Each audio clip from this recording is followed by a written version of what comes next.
Today is Wednesday, August 27, 2003, and this is the beginning of an interview with Louis Joseph Hendricks, Jr.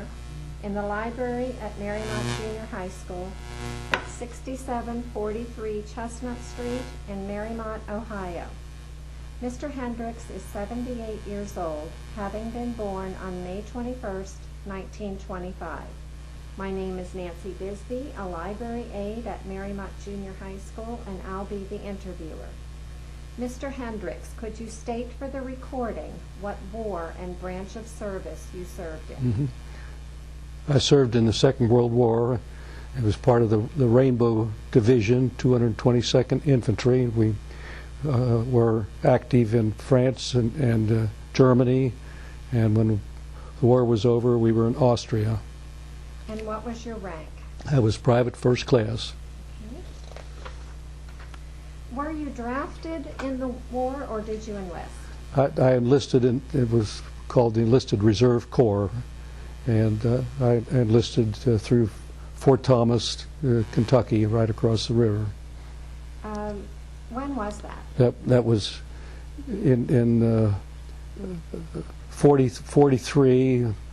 I had just turned 18 in May, and July 5th I was in the Army at Fort Thomas. Where were you living at that time? I was living in Kennedy Heights on Davenant Avenue, 3925 Davenant Avenue. Here in Cincinnati? Cincinnati, Ohio. And how old were you? 18. I just had turned 18 in May, and just a little over a month later I was in the service. Had you just graduated from school? I had gone to college early. I really got credit for my graduation in May of '43, but in a special program that had been promoted and approved by my high school principal, I started at Ohio Wesleyan in January of '43. So I had one semester of college. And based on my successful completion of that, my high school gave me a diploma. Oh, okay. So you actually had started college at the time? Yes, I had a semester of college plus another month. I guess my semester had been through in May, and the reason I wasn't in the Army a few days earlier was because my dad was pushing me to take a chemistry course that had been authorized, where you could get a whole month's credit, a whole semester's credit for one month of study. And so I had that additional month of chemistry beyond the first semester. Why did you have a choice of the branch of service, or? No, I just had signed up, and before I knew it, I was on a train heading to Anniston, Alabama, where Fort McClellan was. Is that where you did your basic training? Mm-hmm. Was it difficult for you, that basic training? It wasn't easy. It's very hot in the summertime in Fort McClellan, Alabama, and they required you to wear a lacing wasn't like a boot around your shins, and you get prickly heat under that, and you had long sleeves and a helmet liner, and so you had all these clothes on, and the temperatures, I'm sure, were frequently and maybe usually over 90 degrees. So we got very hot. You did an awful lot of calisthenics and push-ups and running and going over obstacle courses and that kind of thing. And then from there, where were you sent? Well, from there, I was sent to Fargo, North Dakota, to be part of the Army Specialized Training Program. We referred to it as ASTP, and there we just took usual regular college courses, the same courses that I'd had some of them in high school, and it was very easy. So it wasn't tough at all to take the courses, and it was pretty soft for us after being at Fort McClellan where it was so hot. And of course, it got 30 below zero up there, but we had clothes that were warm enough for it. Was the ASTP like an officer's candidate school? Well, I think the idea was that instead of sending us right into the infantry, that it may be that those of us who had some college, that we might be material for officers. And that instead of sending us most of the people after basic training were then sent to Africa. The war was active in Africa, and so I didn't have to be part of that because I was able to get into the ASTP part of the program. So that went until it was about February, I guess, of '44.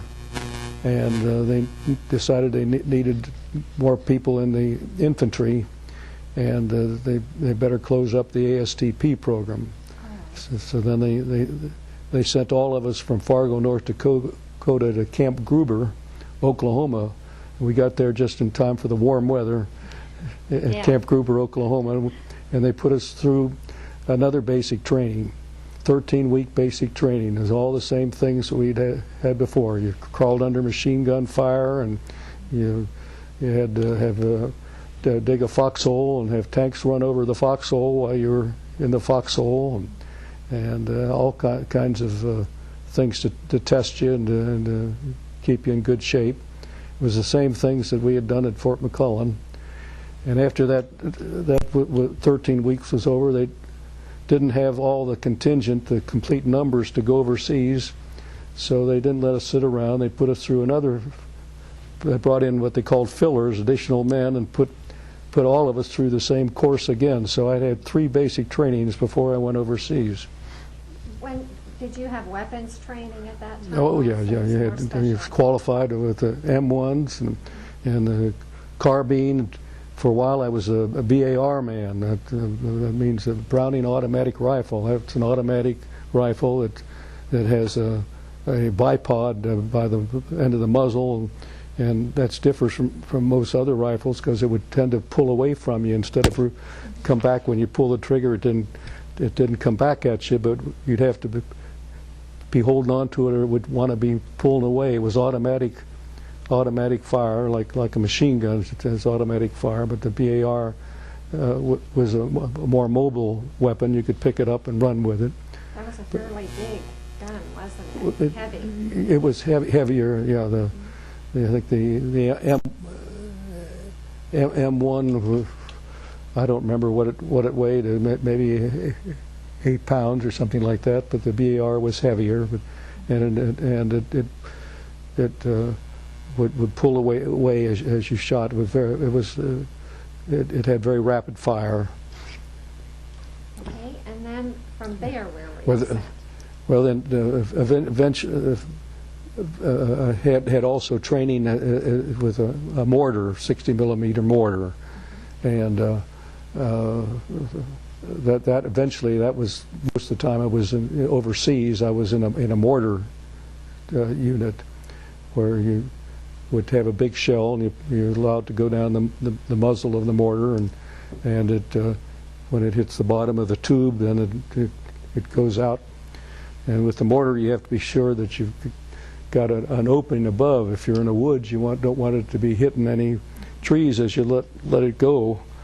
You have to be careful that you've got enough of an opening, otherwise all of the shell would burst and come right back at you. Was that a one-man job, or were there 2 men working? There was a 5-man squad, and a couple of the squad would be carrying additional shells. There would be one man that would be in a position to direct the fire. He'd be where he could look over a wall or look over a precipice and see where the shots were landing, and then he would call back to you to right 1 turn, down 2 turns, 1 round, fire, and then you put the shell down the tube, and depending on where that landed, he would direct you to wind it up or wind it down or shoot to the right or shoot to the left. When you were finally shipped overseas, what was the first place you went to? Mm-hmm. The ship landed in Marseilles, and we then were camped on a. We'd been very warm on the ship, and you were very tightly put together. You know, there were the bunks in tiers, and you had some ships had maybe as 4. I think I was on a I think it was just two levels up in the hold of the ship, where you'd climb over another fellow on a bed one, and you'd be up on another one. And no, as I recall, I was next to the ceiling, and I couldn't turn over. I had to either go in on my stomach, because I had whatever way I went in, or if I got in my back, I had to stay that way all night. There wasn't room to turn over. But I might have thought that was a little inconvenience, but there were many times later I wished I'd been back on that warm ship. How long did the crossing take? Oh, it was a long time. It was, you know, they were worried about submarines hitting the ship, and so they went on a very zigzag course, and we were at least 3 weeks in crossing the Atlantic to Marseilles.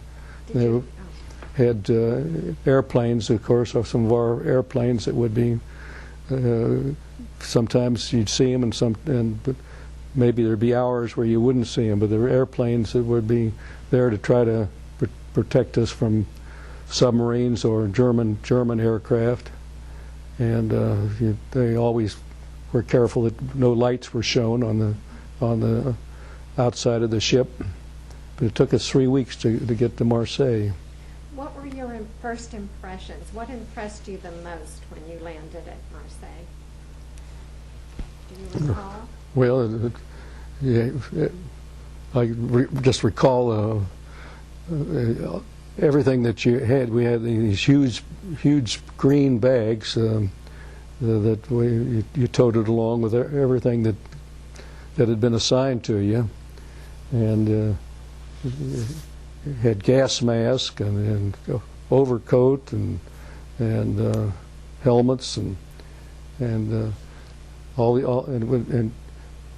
was so many times in the service, just in long lines, waiting for lines to move, and one of the first things I noticed when I got off the ship, there was another regiment, the 63rd Regiment, was being unloaded at the same time, and before I knew it, a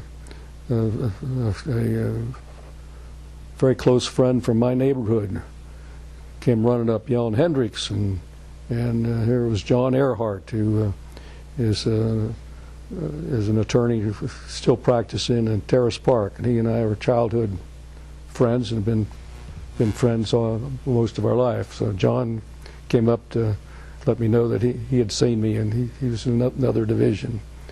And then there was another fellow from that division, from Kennedy Heights, that found me too while we were still at Marseilles. His name is Bob Kinney, and he had grown up in Kennedy Heights, and we were close friends. And I still correspond with him. He lives in California.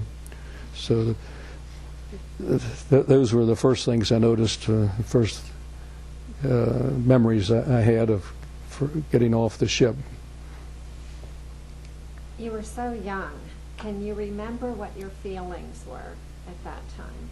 Were you frightened, confused, anxious? No, by that time I'd been in the service. You know, I'd had some of those feelings, I guess, when I first left Fort Thomas. You know, and when I first had turned 18, and was soon on a train with all soldiers heading for Alabama. I don't know if we ever knew where we were going, but we were heading for Anniston, Alabama, and I did have some of those feelings. So I wondered how can this be? I've been part of a very loving, close family, and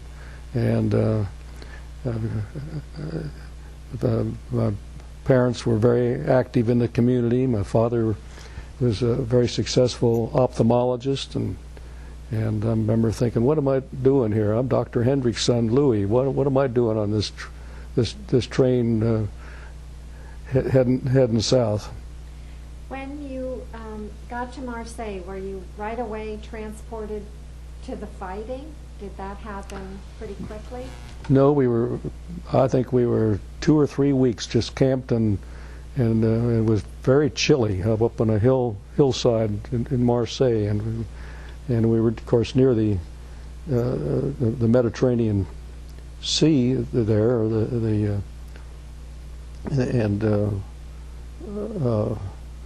we thought we were very uncomfortable, but months later we wished we'd had. That was the last time we ever were in tents. We never used tents after that, because actually you're warmer to dig a hole and get in a foxhole than being above the ground. But I remember how it seemed so cold. Of course, we had been very warm on the ship going over. Where were you sent? You were just issued one blanket. You had one blanket and one shelter half. That was all you had. You didn't have a warm sleeping bag. You just had one blanket and one ground cloth, which was made to be a half of a tent. Did you have heavy clothing? Well, we had. I think they issued us some heavier clothing sometime later. But yeah, we had, it was ample clothing, but later on we were issued some warmer clothing, and warmer we had later on. We had issued what they called shoe packs, and it was a rubberized boot, and it had an inner sole. They gave you an extra inner sole, and what you always put the extra one against your chest to try to keep it dry, because the rubber boot caused your feet to sweat, and then your feet would get cold. So when that inner sole would get too wet and your feet were cold, if you got a chance, you'd take your shoe out and your foot out, and take the sock off, and take the extra inner sole that was dry and put that on the boot, and put the wet one against your chest, and hope that it would be dry in a few hours. When you were in Marseilles, what did you do to occupy your time? Did you practice some of the things from basic training, or was it idle time? For the most part, it was idle time, as I recall. There was every night there was a German plane a reconnaissance plane that would fly over, and I think they dubbed him Midnight Charlie or something like that, and he was just flying over to be able to report to the Germans how many troops he saw and what he saw. But I don't remember that we didn't. We never had calisthenics or anything that I recall that kept us busy, other than just wait. Did your basic training prepare you for what was to come? I think I was very well prepared. I'd qualified for as a sharpshooter with the M1 and with the carbine and with the Browning automatic rifle, and also the 45 Colt.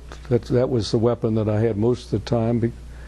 I had when I had the mortar. The mortar would break down into 3 parts, but many times we just would keep it together. And I remember carrying the whole thing myself many times. And then you had the 45 on your belt, and you had bandoliers of shells for the 45, and had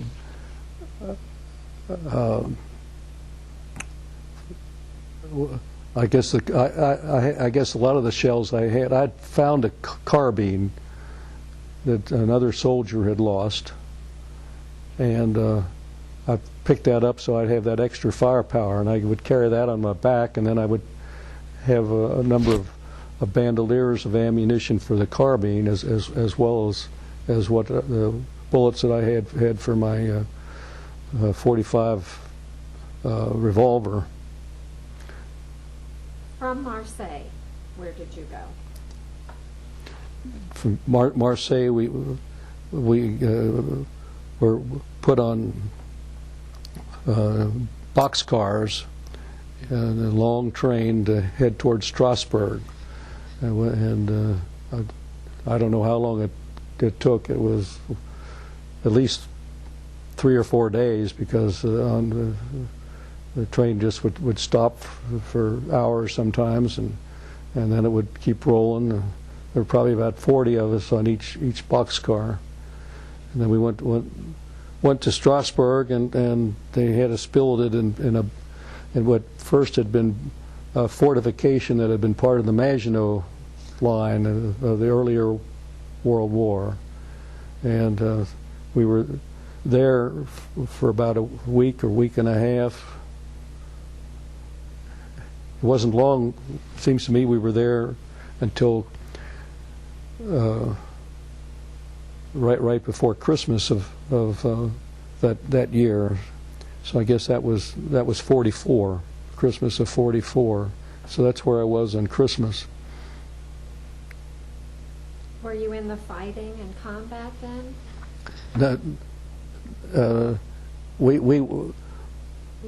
There was some shooting across the Rhine River, but not to speak of.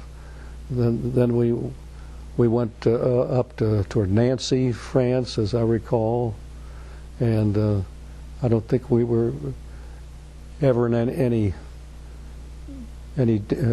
danger situation until we had crossed the Rhine. You got the Presidential Unit Citation. That was given to the whole regiment, 222nd Regiment, for their participation in the battles that related to Europe, and we had been right on the edge of what was called the Bulge, and so we were in part of that was some of our heaviest fighting also, and was, as I recall, about that time that Germans made their last big thrust westward. They'd taken men from their eastern front with the Russians, and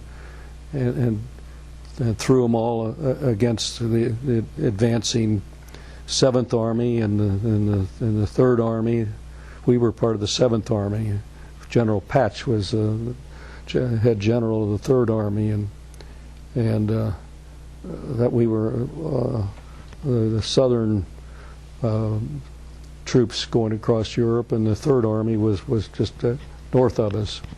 But that's when I remember we had to pull back, and we marched all night, or not march. We were all troops falling back, and you were on the road. The ice was very cold, and it had been snowing, and the road was very slippery with all these troops and vehicles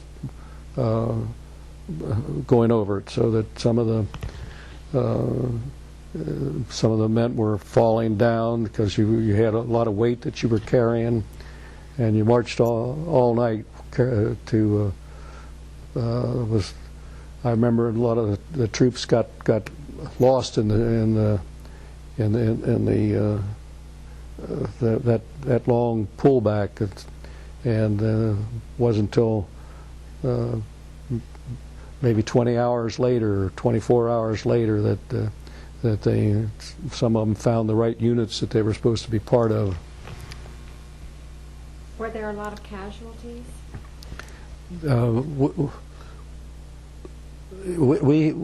Our company didn't have nearly as many as some of the other companies. We had casualties. I can remember people's faces that I knew were killed. There was one fellow his last name was Friend, and he was always laughing. He had he was a freckled face and ruddy complexion. And he was one that had gotten killed. Another man named Van Ness, who used to be had been a wrestler, and he was a real tough guy. And Van Ness had picked up what had been hanging on somebody's wall in Germany, a big wide blade sword, and he got into a lot of hand-to-hand fighting. A part of our company was involved in some hand-to-hand fighting, one platoon, and he died in that fighting. He'd gotten shot, but was still able to swing that sword, and he had been ordered to try to fall back and find a medic, but he didn't, and he died from his wounds. And I can picture a number of the people from the company throughout our whole experience. I don't think there was more than maybe 25 or most 30 out of our company of 200 that were killed. Some were wounded, and there was one friend that in my platoon who was in the machine gun section. His name is Herman Bergen, and he's deceased now. He'd gotten very badly shot up, and never did join our troops again. And I've spent a lot of time with him in recent years, but at that time in the fighting, we never saw him until the war was over. Was your job to operate this mortar? Yes, I was a gunner, and I would I did several things. On occasionally I was an observer, but most of the time I was the one that was operating it. I would get instructions from the observer as to how to aim the mortar. It'd say indicate one round fire, and then say right three turns fire. And the observer would see where those shots were going, and he'd give you directions as to how many turns left or right or up or down, and to try to hit a target. The troops were spread very thinly. I read that, I know. Was the fighting constant for you? Were there times when you were able to rest? Oh, yes. Mm-hmm. It wasn't a constant thing then. No. Were you all tired, though? Well, mostly you were very tired sometimes. Sometimes, you just couldn't imagine that you could keep going, that you would just be so tired. Of course, we were very young then and strong, but we went through some mountains. I remember one of the so-called Heart Mountains, and we had mules that had been assigned to help carry some of the ammunition and some of the burdens that were needing to go across the load would shift on the mules and going up the steep banks, and you'd have to try to get it back on top of the mule before he lost it, and sometimes be pushing the mule, and I can remember sometimes being so thirsty from all the activity, and you'd come across a pond, and I can remember being so thirsty, being my face in the water right next to the mule. While the mule was getting a drink, I was getting a drink right next to the mule. Did your feelings about killing change as the war progressed? Did you? No, we were pretty much can't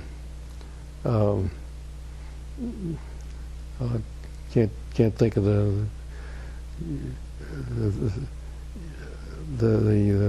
proper words to describe it, but you were put in a frame of mind that these were terrible people, and it was our patriotic duty to shoot them, and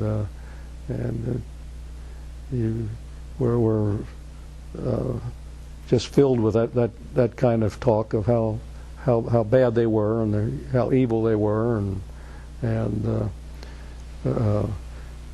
so that didn't seem to bother us at that time. Did you, as the war progressed and the fighting and you were more into it, did you ever become inured to the situation? Did it ever get easier for you, or was it always the same? Well,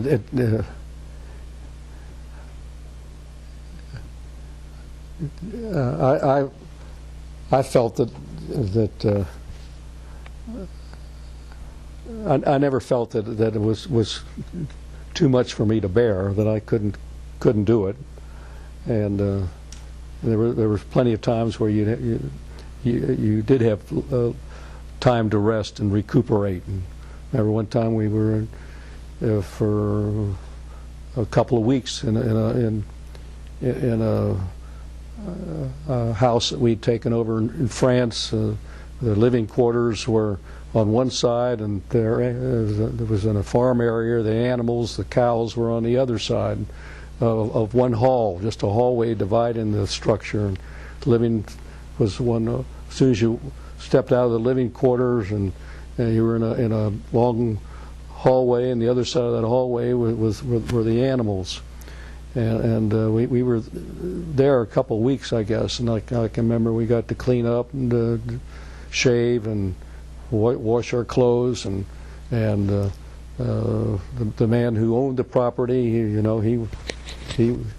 he was very supportive, and I remember shaving and him watching me clean up and talking to me, and he was very, very friendly.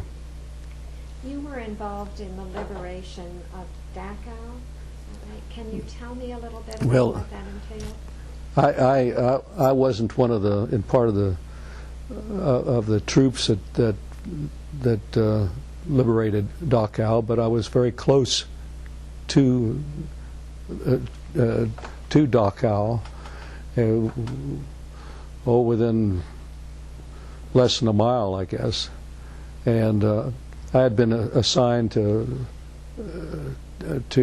take over a house and keep it secure in case our division wanted to put some of the top brass in the house. So they wanted to be sure that there wasn't any booby traps in it, or if they weren't going to cause anything to be put into that house that would be a mine or a bomb that would be of danger. So they put me, and I think there was one other soldier in there to keep the house safe. And I remember there was it had been owned by this doctor, and I can remember when he wanted to offer us a drink, and we told him, well, we'd already been into his liquor, and already had helped ourselves. And the next thing about that being there, I remember, is somebody from my company coming up and informing me about Dachau, and that was only half mile or a mile away, and so I went up to see for myself what it was about, and that's when I saw the long freight train that had all these bodies. They were being shipped from Buchenwald to Dachau to be put in the crematory. And there was one man who was I believe he was probably from Poland anyway. He had been a part of the populace that had been forced onto the train, had been by the Germans, and their destination was Dachau.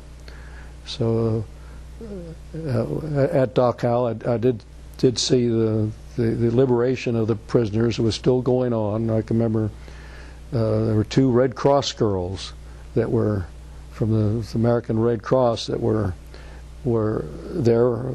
I remember standing next to this Red Cross girl, and it seems like such a terrible sight for her to be standing there looking at, and we were with her while we were watching the prisoners that the Germans had prisoner. The Germans had these people in uniform, dirty, ragged, striped uniforms, and they had just been let loose by the Americans, and they were allowed then to turn on the Germans that had been guarding them and being keeping them prisoners, and so they were allowed to take their vengeance out on some of the guards that had been.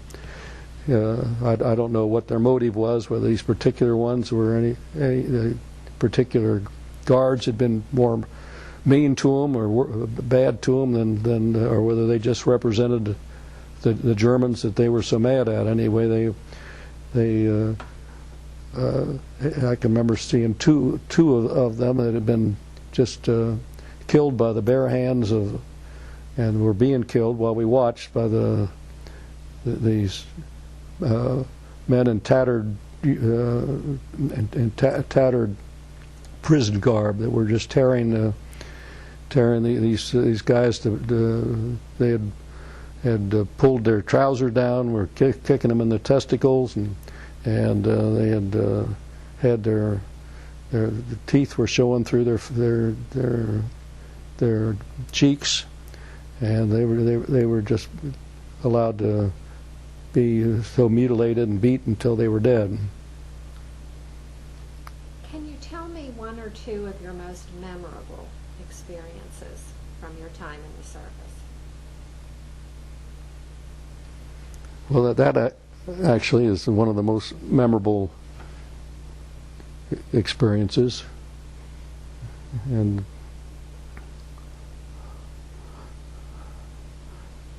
just another, I guess, was initially the disembarking from the ship at Marseilles, and that was like that picture comes to my mind very readily. I also remember how nice it was to walk out being discharged from the Army from Camp Atterbury, Indiana. I've walked out with Joe Claunch, who was someone I had been with most of the time I was in the Army.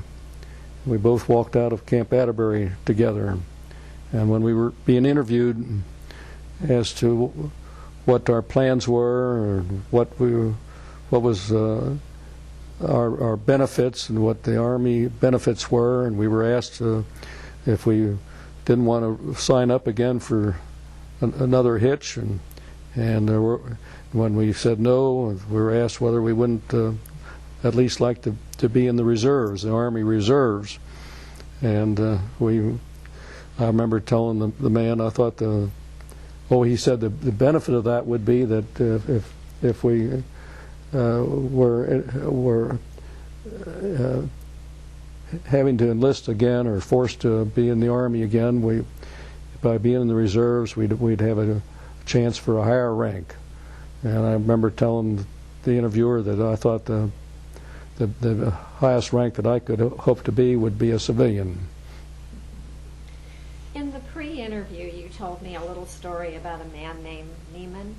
Could you repeat that for the interview, please? There was one man in our company named Neiman, and when we were once pinned down, I believe it was probably near Würzburg, and the whole company had to hit the ground because somebody German had a machine gun trained on us, and bullets were spitting off the ground all around us. And this fellow Neiman yelled over to me. He said, "Hendricks, I'm hit." And I said, do you know? Are you bleeding? He said, "No, my chest hurts an awful lot." And I said, "Put your hand in your field jacket and see if there's a lot of blood there." And this conversation is going on while we're just lying on the ground, about 8 to 10 feet apart. And he said, "No, I don't feel any blood." And I don't know how soon it was after that, where I think some of our troops had taken care of the man that was shooting at us from a position in a church, up in a church tower or steeple. Anyway, when we got a chance to examine Neiman more closely, we found what had saved his life was a German medal in his field jacket pocket that he had picked up when he had searched a German's house. We used to have to search all the houses in a village when we'd take a village, and then he had come up with this medal, which was bigger than a silver dollar, and it was something like a silver dollar, but it was like a German good conduct medal, and he had that in his field jacket, and that wrapped all around the bullet, and it had knocked him down, but didn't take his life because his field jacket pocket had that German medal in it. Did you carry anything or do anything for good luck? I didn't carry anything. Of course, not for good luck. I guess we were about loaded down with.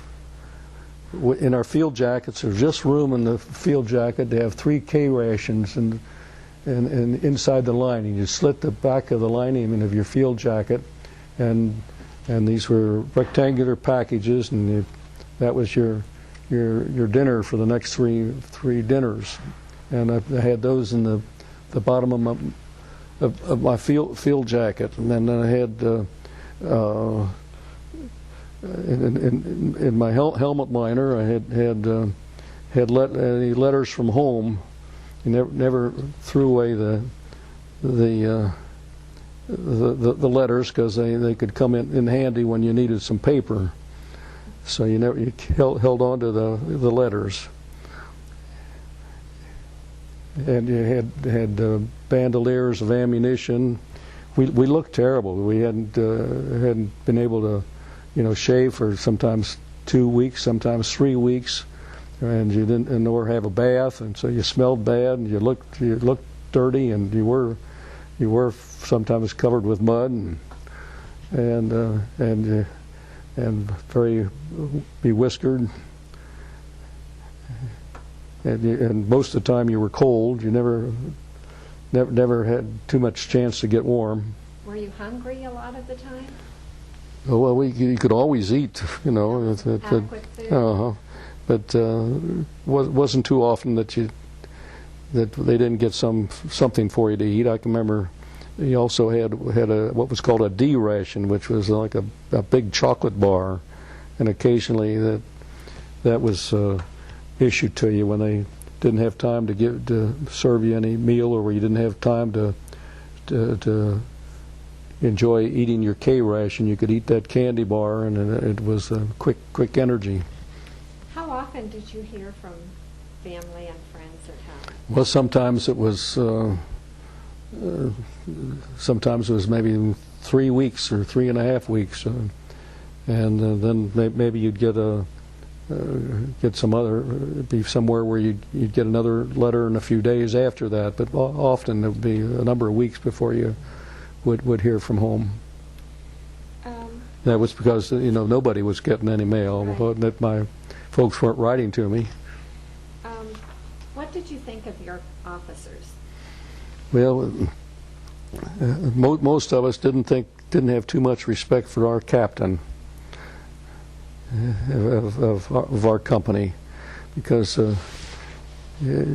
we felt that he didn't stand up as a very brave soldier, and he'd always look for a place where safe for him to be. And when we were in hot spots, it was other junior officers that would be assigned to lead us. His name was Captain Wall, and the executive officer, and his name was Ted Gordonier. Everyone had a lot of respect for Lieutenant Gordonier. And when things got real tough, Captain Wall would say, "Gordonier, you take over. I have to go to battalion." I'm going to stop the audio tape and turn it over at this time. Good thing.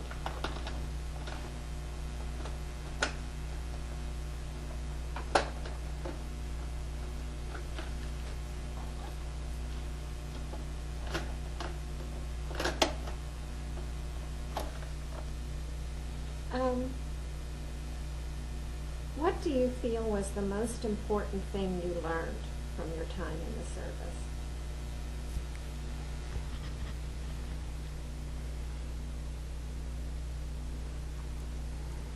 Well, I know that I learned that I had a lot of confidence in what I could take and what I could do, that I could physically endure just about anything. And I never had been someone to get overly excited or worried, and I've always continued to be that way. And I've always felt that the challenges I've had and were able to make them and adjust to them physically, and that I had confidence that I never needed to worry about being in situations that were frightening. Other than Mr. Neiman, do you recall any other unusual or humorous events that might have happened? Well, I can remember another incident. It wasn't very humorous, but something else comes to mind. It was very cold weather, and we were for several days to 1 week billeted, so to speak, in a farmhouse. It was off by itself, and I don't think we even had our full platoon there. Maybe just part of our platoon, and Joe Claunch was on guard duty, and we would, such situations, you always had people that be assigned for maybe 4 hours or 3 hours, whatever had to be done to have a turn at being on guard duty. And this one situation I'm recalling here, it was terribly cold weather, and another soldier from another part of the company was sent over as a messenger to either bring information to our sergeant or to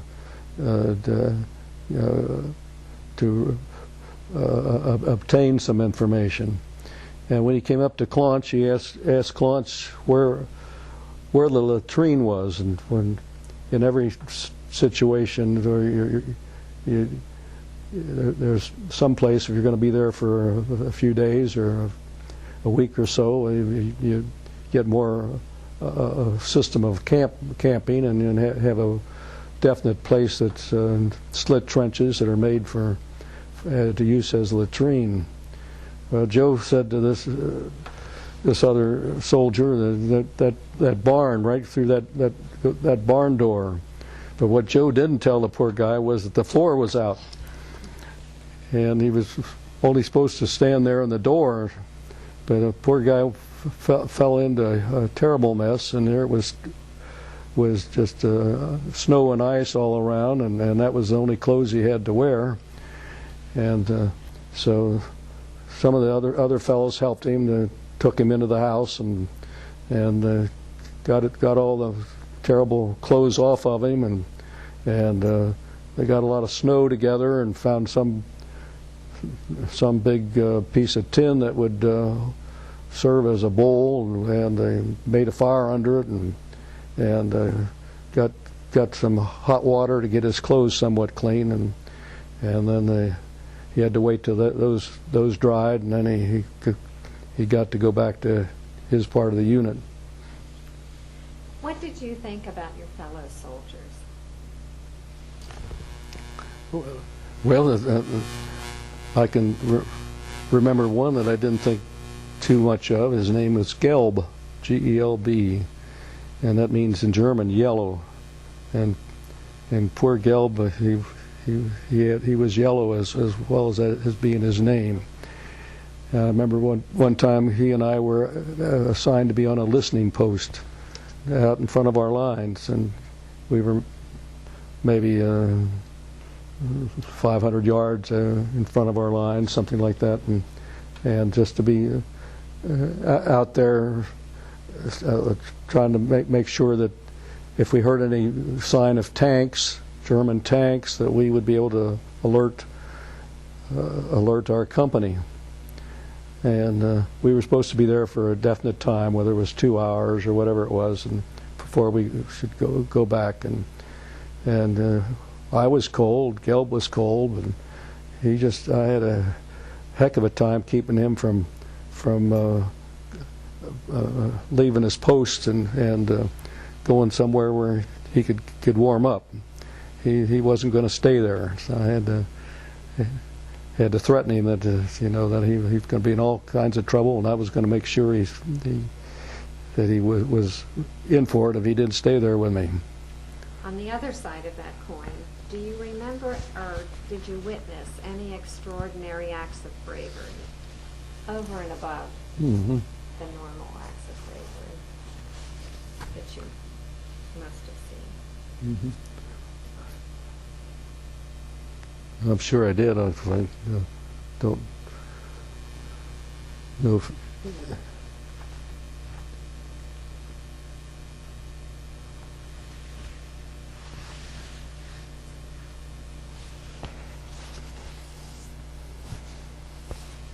there was a number of times when the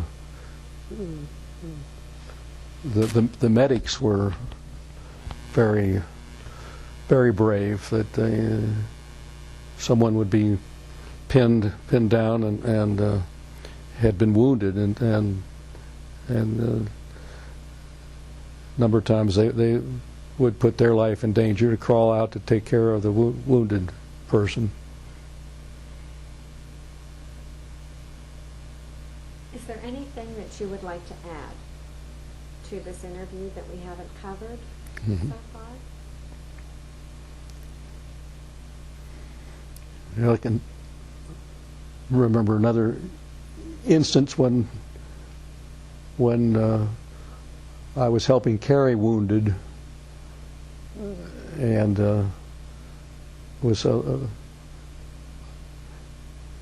remember how heavy it was, and of course our hands were cold, and carrying them I don't know whether it was